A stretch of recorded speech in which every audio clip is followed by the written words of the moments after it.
오늘 성례주일을 맞이하여서 여러분의 가정과 심령과 일터 가운데 하늘로부터 은혜와 긍휼과 위로와 능력이 충만하게 임하시기를 축복합니다.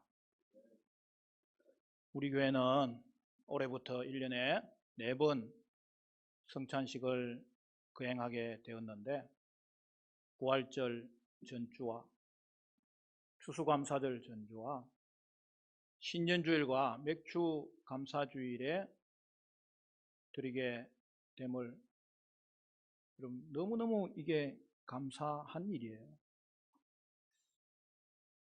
말씀과 더불어서 여러분 성례가 하나님이 우리에게 주시는 은혜의 통로이기 때문입니다.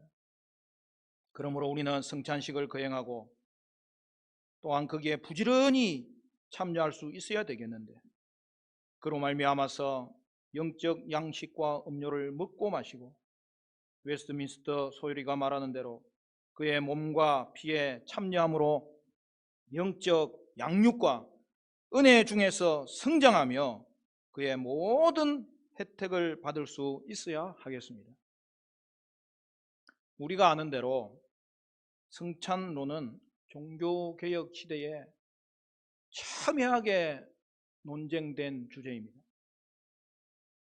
또한 이로 인하여서 개혁파 교회는 성찬론에 대한 풍성한 이해를 갖게 되었죠. 물론 성찬시 떡과 잔이 그리스도의 실체적 몸으로 변한다는 천주교의 화채설은 배격되었습니다.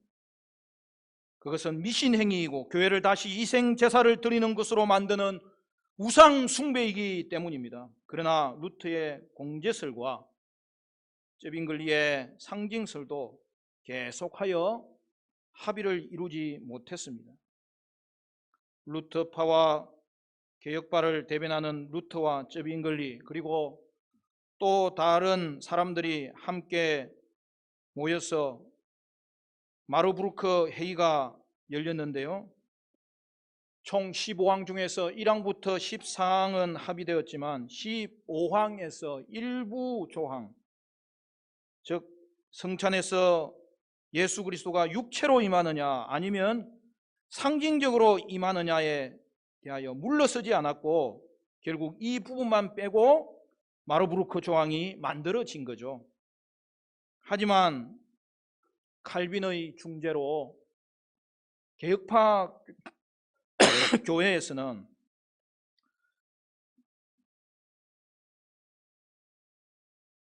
쩨빙글리가 죽은 이후에 그의 제자 불링거가 칼빈과 합의할 수 있어서 이제는 쩌리 합의로 여러분 개혁파는 하나의 성찬관을 가지게 되었는데, 그것이 우리가 잘 아는 영적 임재설 또는 실제적 임재설이라고 하는 것입니다. 여러분 이것이 중요한 이유는 성찬의 본질에 대한 성경적인 합의가 이루어진 거예요. 사실 칼빈의 성찬론은 실체설에 가까운 거예요. 물론 루트의 공제설은 아직도 천주교의 잔재가 남은 것으로 성경적이지 않은 것입니다. 여러분 루트의 공제설은 다른 말로 공채설입니다. 천주교는 성찬시 떡이 그리스도의 몸으로 변한다고 하여서 그리스도의 인성을 더럽혔죠. 왜냐하면 그리스도의 인성은 하늘에 계시기 때문입니다. 그런데 루트의 공제설도 마찬가지예요. 성찬시 떡이 그리스도의 몸으로 변하는 것은 아니지만 그래도 떡 안에, 즉 떡은 아니지만 떡 주위의 공간에 그리스도의 몸의 실체가 존재한다는 것이죠. 우리가 떡을 먹을 때 그 떡 안에 함께 그 아래에 공간적으로 존재하는 그리스도의 몸을 먹는다고 한 거예요. 여러분 이것도 마찬가지로 그리스도의 인성을 땅으로 끌어내리는 행위가 되는 것이죠. 결국 성찬의 떡과 잔이 우상시됨으로 우리를 땅에 매여 있는 존재로 만들어 버리는 것입니다. 동시에 칼빈은 쯔빙글리의 상징설도 반대하였습니다. 상징설, 즉 기념설은 성찬식에서 떡과 잔은 십자가에서 죽으신 그리스도의 몸과 피를 단지 상징하고 기억하게 할 뿐이라는 것이죠. 이에 대하여 칼빈은 그렇지 않다고 말합니다. 성찬식은 표징과 약속으로 되어 있잖아요. 그러니까 여러분, 상징설은 단지 표징만 가진 성찬식이 되어버리는 것입니다. 여러분, 표징은 뭐예요? 떡과 잔이잖아요.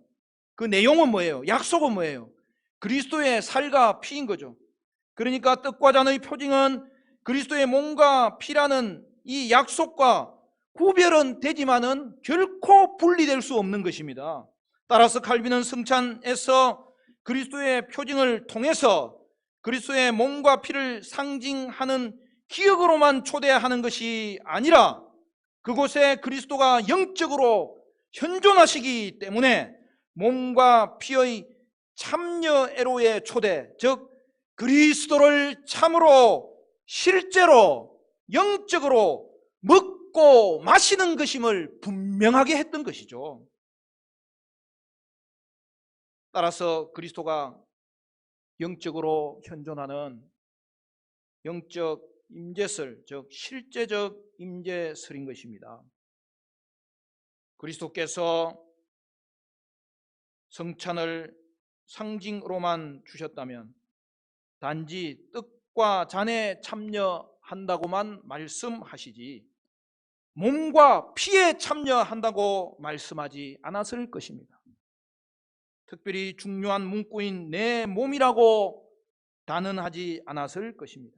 그러므로 사랑하는 성도 여러분, 그리스도는 성찬시 그리스도의 신성은 반드시 임재하심으로 우리는 그리스도와 연합의 교통을 경험하고 그리하여 그리스도의 몸과 피를 영적으로 참으로 실제로 먹고 마시는 것입니다.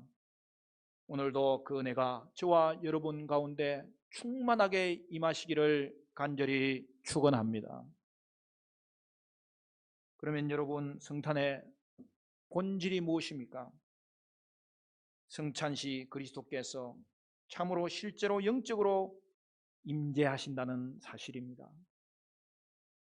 그래서 우리는 성찬시 믿음으로 참여할 때 그리스도와의 연합이 이제는 교통됨으로 우리의 영혼이 그의 몸과 피를 영적이지만 실제로 먹고 마실 수 있어서 우리의 영혼이 회복되고 힘을 얻고 새롭게 되는 것입니다. 사실 루터파는 칼빈과 그를 따르는 개혁파의 주장을 도무지 이해하지 못하고 어떻게 예수님의 신성이 인성 밖에서도 역사할 수 있느냐라고 조롱했습니다. 그들은 칼빈주의자들은 인성 밖에서도 라고 말한다며 조롱한 것이니, 죄송합니다, 또 이런 부분은 라틴어로 되어 있어서 한마디만 사용하면, 여러분, 라틴어로 엑스트라 칼비니스티쿰이라고 한 거죠. 여러분, 직역하면 칼빈주의자들이 말하는 밖에서도라는 표현이죠. 여러분, 루터파 신학자들이 조롱하면서 사용한 엑스트라 칼비니스티쿰, 이것은 여러분 조롱이 아니라 성경적이며 바른 관점이죠. 그래서 종교 개혁자들은 그 이후에 여러분 자랑스럽게 엑스트라 칼비니스티쿰을 주장하고 그것을 인하여서 성찬론을 하나님의 말씀과 가장 가깝게 자리해 놓았던 것입니다. 여러분, 우리 예수님은 인성 밖에서도 일하신다고 믿게 된 것이죠. 사랑하는 성도 여러분, 이것이 개혁파가 가지고 있는 신앙 고백서의 중요한 내용이 된 거예요. 여러분, 하이델베르크 요리문답에 이것이 그대로 반영되어서 47문, 48문은 이렇게 가르치는데요. 기독론에 나오는 내용이에요. 47문의 답은 이것입니다. 그리스도께서는 참 사람이시고 참 하나님이십니다. 인성으로는 그리스도께서 더 이상 세상에 계시지 않지만 신성과 위엄과 은혜와 그의 영으로는 한순간도 우리를 떠나 계시지 않습니다. 얼마나 놀라운 고백입니다. 여러분 48문의 답은 이것입니다.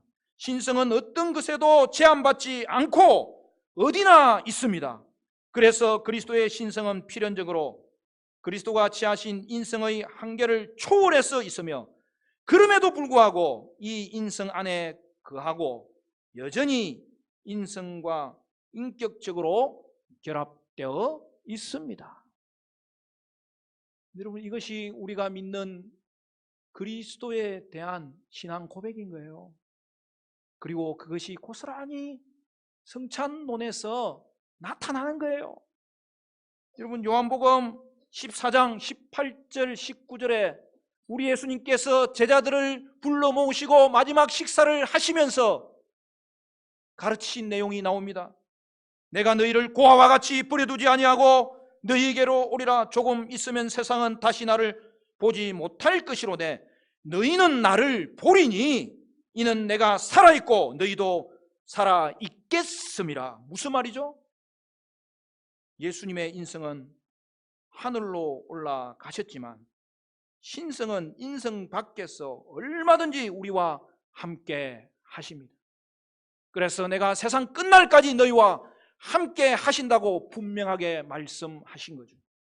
그리하여 우리를 고아와 같이 내버려 두지 않으십니다. 예수님은 신성으로 우리에게 임하시고 함께 계시고 통치하고 계시며 우리와 교제하고 계신다는 사실을 보여주고 있습니다. 그것을 가장 잘 알고 경험할 수 있는 것이 또한 성만찬이라는 거예요. 그래서 성만찬이 얼마나 놀라운 축복인지 모릅니다. 성찬이 그리스도의 임재 안에서 우리의 믿음을 강하게 하고 우리의 마음에 힘을 주는 거죠. 떡과 잔을 육체가 먹고 힘을 얻고 갈증을 해결하듯이 표징에 담긴 약속이 성찬시에 이루어져서 우리의 영혼이 그리스도의 떡과 잔을 먹음으로 힘을 얻고 생명을 유지하고 갈증을 해결한다는 사실이죠. 여러분 우리가 예수님을 믿을 때에 예수님께서 우리 안에 들어오십니다. 할렐루야. 여기까지는 믿죠? 그런데 보십시오. 이것이 얼마나 신비한 것입니까? 예수님의 내주하심이 우리의 신앙의 고백일 뿐만 아니라 우리는 그것을 지금도 누리고 있잖아요. 여러분 이것보다 더 분명한 그리스도인의 실존이 어디 있겠어요? 너무나 신기한 것은 우리의 육체 안에 예수님이 거하시는 거예요. 우리의 단지 영 안에 거하는 게 아니에요. 그냥 우리 안에 예수님이 사시는 거예요.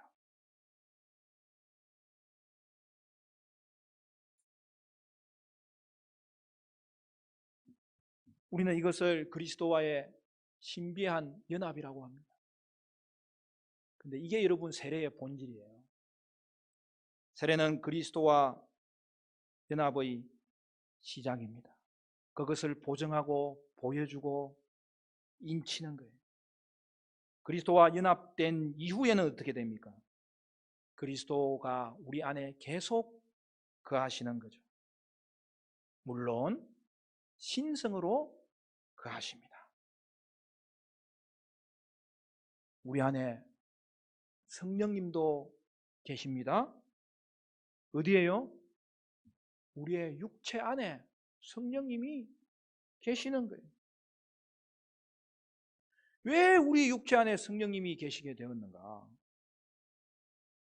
여러분 기독교 신앙은 단지 상징이 아니기 때문이에요. 뜬구름 잡는 게 아니에요. 우리 안에 성령의 사건이 이루어진 거예요. 그래서 우리 안에 성령님도 거하시고 그리스도도 거하신다고 말하는 거예요. 우리 예수님께서 구속사역을 완성하시고 하늘에 오르셨고, 예수님 하나님 보좌 우편에 서셔서 그의 피 흘린 손자국과 못이 박힌 발자국을 보여주었을 때에 하나님께서 우리 예수님을 인정하실 뿐만 아니라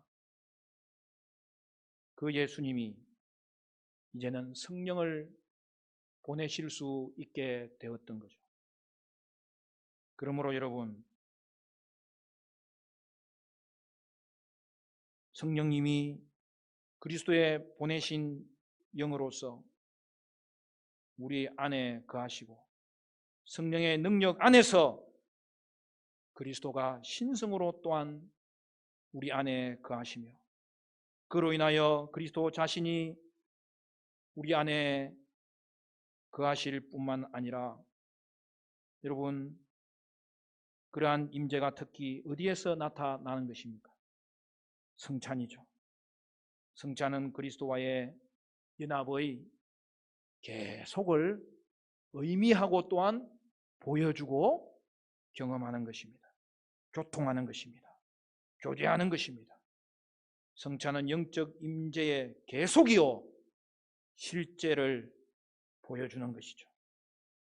우리는 신성으로 오시는 예수님을 성찬에서 보고 만나고, 그로 인하여 그리스도와의 연합의 교제, 즉 그리스도의 몸과 피를 마시게 되었다는 사실입니다. 따라서 성찬의 의미를 요약하면 6가지로 말할 수 있습니다. 여러분, 이것은 주보에 기록해놨는데요, 여러분의 평생에 성찬식을 참여할 때마다 성찬의 의미가 무엇인지 늘 확인할 수 있는 그러한 여러분 도움이 되기를 바라요.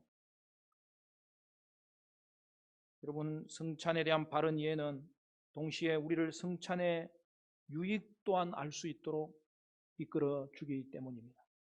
첫째는 믿음으로 참여합니다. 여러분, 떡과 잔이 실체적으로 그리스도의 몸과 피로 바뀐다면 믿음이 없어도 그리스도의 몸을 먹을 수 있는 거예요. 그렇지 않습니까? 여러분, 그러나 여러분, 믿음이 없으면 그리스도의 살과 피를 먹을 수 없어요. 왜냐하면 그리스도의 살과 피의 실체가 이곳에 있는 것이 아니라 그리스도의 신성이 우리의 성찬의 자리에 임하심으로 말미암아 그분을 만남이 그리스도를 만남이고, 그분을 만남이 그리스도의 살과 피를 먹는 것이 되었다는 사실이죠. 여러분, 그러니까 성찬에서 믿음이 없이는 아무 일도 일어나지 않고요, 믿음이 있어서 먹으면 반드시 그리스도의 신성에 참여하여서 그리스도의 살과 피를 보고 만나고 경험하고 먹게 된다는 사실을 우리는 꼭 기억할 수 있어야 되는 거예요. 여러분, 둘째는 성령의 능력으로 참여하는 것입니다. 믿음으로 참여하는 자는 성령의 역사로 말미암아 그리스도의 신성으로 임재하신 그 그리스도와 실제로 교제하는 놀라운 은혜를 받게 되는 것이죠. 셋째는 말씀과 함께 참여하는 거예요. 여러분, 어떤 계약을 할 때 사인을 하지 않습니까? 그런데 계약서의 내용을 읽어보지도 않고 사인하는 사람은 없습니다. 마찬가지. 오늘 이 성찬에 우리가 표징을 먹고 마실 때에 이것이 의미하는 것이 무엇인지에 대해서 우리는 말씀을 통해서 들어야 되고, 그것을 듣고 신앙 고백을 하면서 거기에 사인을 하는 거예요. 특히 표징이 의미하는 약속을 이해하고 그것이 나의 것임을 알고 그 표징을 받을 때에 여러분, 그것이 나에게 인쳐지는 일이요 보증하는 일이 된다는 사실을 기억하십시오. 결과는 무엇입니까?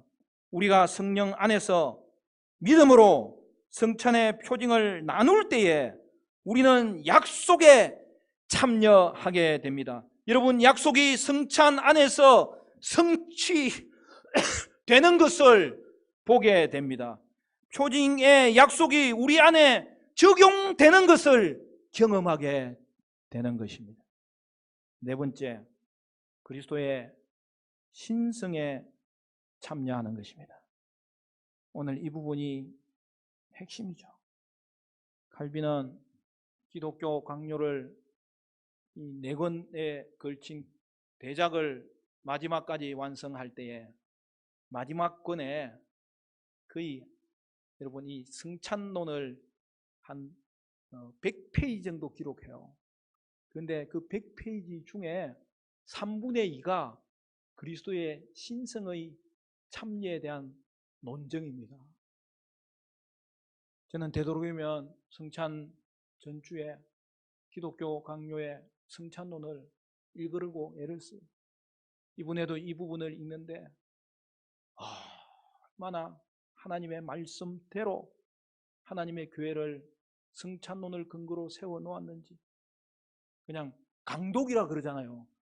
여러분, 성경은 읽는 것이 중요하잖아요. 기독교 강요도 해설집이 많이 나와 있지만 먼저 읽어야 돼. 읽으면 그냥 그 문체의 간결성과 명료함으로 인하여서 하나님의 말씀을 해석하는데 엄청난 도움을 받게 되는 거예요. 그런데 원하기는 지금 우리가 30일 통독을 이번 주 수요일 날 완료하게 되는데 우리 성도님들이 너무너무 대단해요. 얼마나 성경 읽는데 열심인지 제가 못 따라가겠어요. 하지만 하나님의 말씀을 바르게 이해하기 위한 선진들이 주신 신앙 고백서와 특별히 칼빈 목사님이 기록한 이 기독교 강요를 여러분 평생 가운데 한 번은 읽으셔요. 한 번이 아니에요. 직분자들은 사실은 주기적으로 이것을 공부하고 그 다음에 여러분 읽고 그것을 통하여서 성경이 더 잘 이해되고 또 성경을 통하여서 신앙 고백서들이 더 잘 이해되도록 유익을 얻을 수 있어야 되는 거예요. 그래서 다음에는 기독교 강요, 강독 40일 이런 걸 한번 해야 돼요. 여러분, 직분자로 임직받기 전에 가장 우선적으로 해야 될 일은 이 직분이 어디에서 나온 곳이고 무엇을 의미하는지를 알아야 되겠는데, 그리고 교회가 어떤 곳이고 교회는 어떤 일을 향하여서 우리가 함께 매진하여야 되는 곳임을 알아야 되겠는데, 기독교 강요를 반드시 공부하고 묵상하고 특별히 읽고 나누어야 되는 거예요.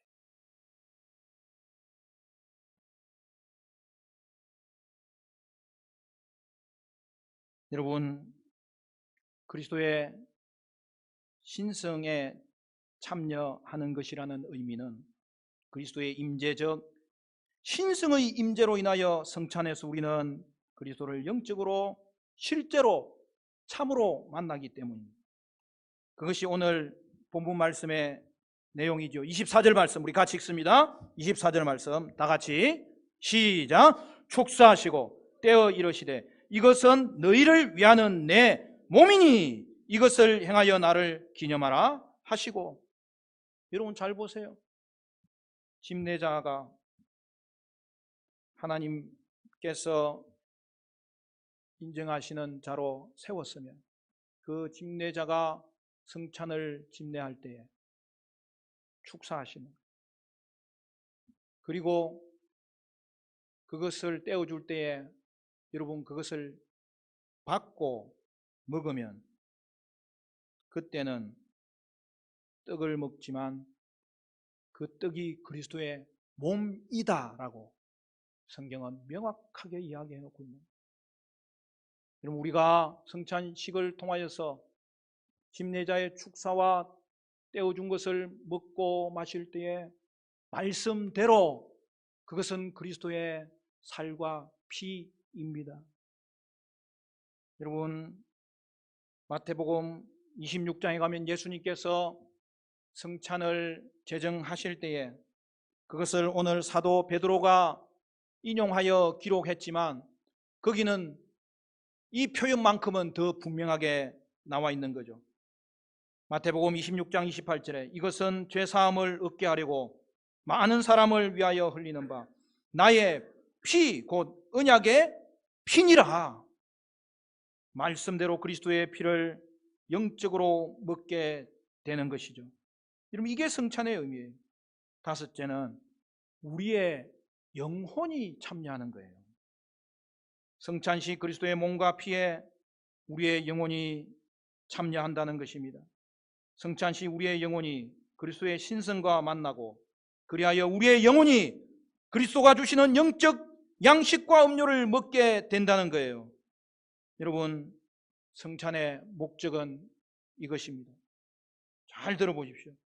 그리스도의 신성과의 교통을 통하여 성령께서 역사하사 이제 우리의 영혼이 하늘로 들어 올려져서 천상의 그리스도의 인성과도 교통하는 것입니다.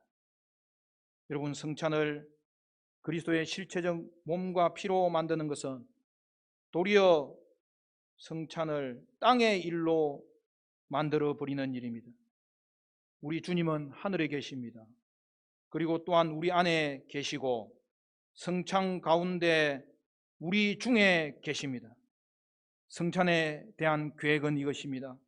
우리가 성찬 시 그리스도의 임재 안에서 그리스도의 신성의 내려오심을 경험하고 그리고 그 내려오신 신성과의 교통을 이룰 때에 또한 그리스도 자신과의 만남이 이루어지는 것인데, 여러분, 그것은 그리스도의 인성이 내려옴이 아니라 성령의 역사로 우리의 영혼이 하늘로 들어 올려져 하늘의 그리스도와도 교통하게 되는 것을 말씀하고 있는 거예요. 그러므로 성찬은 우리를 땅에 머물게 하지 않고 천상으로 들어 올리도록 만드는 예식입니다. 요한복음 6장 35절은 이렇게 말합니다. 예수께서 이르시되 나는 생명의 떡이니 내게 오는 자는 결코 줄이지 아니할 터요 나를 믿는 자는 영원히 목마르지 아니하리라. 여러분, 여기에 떡의 비유는 성도에게 주신 그리스도와의 신비한 연합을 의미하는 거죠. 그리스도께서 우리 안에 거하심으로 나는 그로 더불어 먹고 그는 또한 내 안에 거하시는 거죠. 그러므로 우리는 실제로 하늘의 양식을 먹을 수 있기 때문에 더 이상 줄이지 않고 목마르지 않는 자가 되는 거예요. 여러분, 얼마나 놀랍습니다. 여러분, 우리의 육체가 음식을 먹지 않고 물을 마시지 않고 살 수 있어요, 없어요? 없는 거예요. 그러나 우리의 영혼도 마찬가지입니다. 여러분, 우리의 영도 영적 양식과 생수인 그리스도를 먹고 마심으로 생명을 얻었을 뿐만 아니라 그 생명이 유지되고 그 생명이 자라게 되는 것이 오늘 우리 그리스도인의 삶의 본질이라는 사실이죠. 우리는 성찬에서 다시 그리스도와의 연합의 교통으로 인하여 떡과 잔을 먹고 마시면서 그리스도의 살과 피를 먹음으로 참된 양식과 음료를 얻어서 영적 양식을 먹고 음료를 마실 때마다 우리의 영적 생명은 결코 죽지 아니할 것이고 우리의 영적인 생명은 결코 목마르지 아니할 것이고 그로 인하여서 저와 여러분은 영적 생명을 유지하는 데 있어서 한 사람도 낙오되지 않을 것을 주님은 말씀하셨습니다. 우리는 영적 양식을 먹고 음료를 마심으로 힘을 얻고 양육되고 확신 안에서 실제로 자라게 된다는 사실입니다. 여러분, 이것이 성찬의 신비입니다. 성찬에서 그리스도의 살과 피를 먹는 자는 영원히 줄이지 않고 목마르지 않게 되고 실제로 영의 생명을 유지할 수 있고 자라게 되는 것입니다. 오늘도 생명의 떡과 생수를 먹고 마심으로 여러분이 그 영혼으로 소생케 되는 놀라운 은혜가 임하게 되시기를 간절히 축원합니다. 마지막으로 여섯째, 성도와의 연합에 참여합니다. 우리는 성찬에서 그리스도와의 연합의 교통을 경험하며 또한 그리스도의 몸에 우리가 한 지체가 되었기 때문에 그리스도와의 연합과 더불어 성도와의 연합과 교통을 확인하고 경험할 수 있는 것이죠. 여러분, 고린도전서 10장으로 가볼까요? 한 장만 넘기면 있으니까 같이 찾아볼까요? 10장 16절 17절. 고린도전서 10장 16절 17절. 우리 같이 읽습니다. 시작. 우리가 축복하는 바 축복의 잔은 그리스도의 피에 참여함이 아니며 우리가 떼는 떡은 그리스도의 몸에 참여함이 아니냐. 떡이 하나요 많은 우리가 한 몸이니 이는 우리가 다 한 떡에서 참여함이라. 한 떡에 성도는 성찬에 대한 여러분 바른 이해가 깊어져야 돼요. 그러므로 여러분 성찬식에는 반드시 참여하시되 성찬에 관한 말씀을 강론하는 자리에 여러분 반드시 참여하셔야 되는 것입니다. 그런데요, 그것보다 더 중요한 것은 뭐예요? 성찬은 이해하는 것보다 경험하는 것입니다. 말씀을 맺겠습니다. 사랑하는 성도 여러분, 오늘 성찬식을 통하여 참으로 실제로 영적으로 그리스도와의 교통과 임재를 경험하심으로 그의 살과 피를 먹고 마시며 그것이 여러분의 영혼의 영적 양식과 음료가 되어서 믿음이 자라고 영혼이 힘을 얻고 마음이 소생케 되고 그리하여 그리스도에 대한 경배와 형제 사랑이 풍성하게 나타나는 은혜가 있게 되시기를 주님의 이름으로 간절히 축원합니다. 축원합니다.